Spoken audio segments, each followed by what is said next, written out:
साल 1999 का था। कारगिल की बर्फीली चोटियों पर एक धोखे भरी शांति छाई हुई थी। हिमालय का एक दूर दराज इलाका। भारत और पाकिस्तान, जिनका इतिहास संघर्षों से भरा है, 3 युद्ध लड़ चुके थे। बंटवारे के जख्म और कश्मीर का अनसुलझा मसला अब भी एक लंबी परछाई बना हुआ था। 1998 से 99 की सर्दियों में चुपके से पाकिस्तानी सेना ने नियंत्रण रेखा, जो कश्मीर में वास्तविक सीमा है, पार कर ली। उन्होंने कारगिल में महत्वपूर्ण ऊंचाइयों पर कब्जा कर लिया, जो श्रीनगर लेह राजमार्ग लद्दाख तक भारत की जीवन रेखा के ऊपर थी। इस हमले ने कारगिल युद्ध की शुरुआत की। पाकिस्तान का मकसद कश्मीर और लद्दाख के बीच के रास्ते को काटना था, ताकि इस इलाके को अलग थलग किया जा सके। इस साहसिक कदम का मकसद कश्मीर मसले को अंतर्राष्ट्रीय बनाना था। यह एक जुआ था, एक खतरनाक जुआ, जिससे एक पूर्ण युद्ध छिड़ने का खतरा था। भारत की प्रतिक्रिया तेज और दृढ़ थी। ऑपरेशन विजय, घुसपैठियों को बाहर निकालने के भारतीय अभियान का नाम शुरू हो गया। भारतीय वायुसेना ने दुश्मन के ठिकानों पर हवाई हमले किए। लड़ाइयां 18,000 फीट से ज्यादा की ऊंचाई पर लड़ी गईं।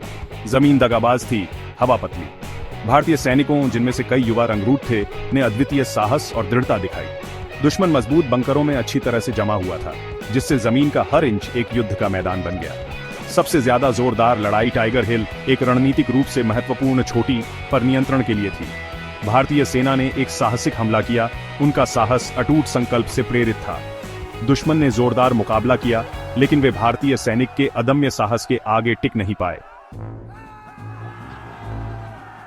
कारगिल युद्ध असाधारण वीरता की कहानियों से भरा पड़ा था।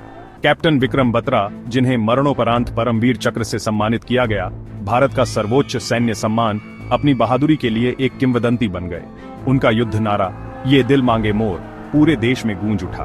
ग्रेनेडियर योगेंद्र सिंह यादव, जो परमवीर चक्र प्राप्त करता भी हैं, ने अकेले ही दुश्मन के एक बंकर पर धावा बोल दिया। कई दुश्मन सैनिकों को मार गिराया। उनकी कहानी साहस और निस्वार्थता का प्रतीक बन गई। ये वीरता के अनगिनत कार्यों में से केवल 2 थे, जिन्होंने युद्ध के मैदान को रोशन किया।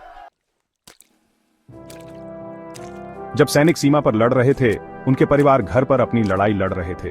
दरवाजे पर हर दस्तक चिंता का कारण बनती थी।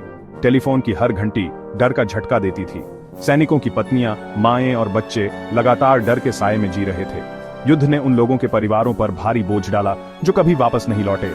उनका बलिदान संघर्ष की मानवीय कीमत का मार्मिक स्मरण बन गया। राष्ट्र ने उनके नुकसान पर शोक व्यक्त किया, ये मानते हुए कि उनके प्रियजनों ने अपने देश के लिए सर्वोच्च बलिदान दिया था।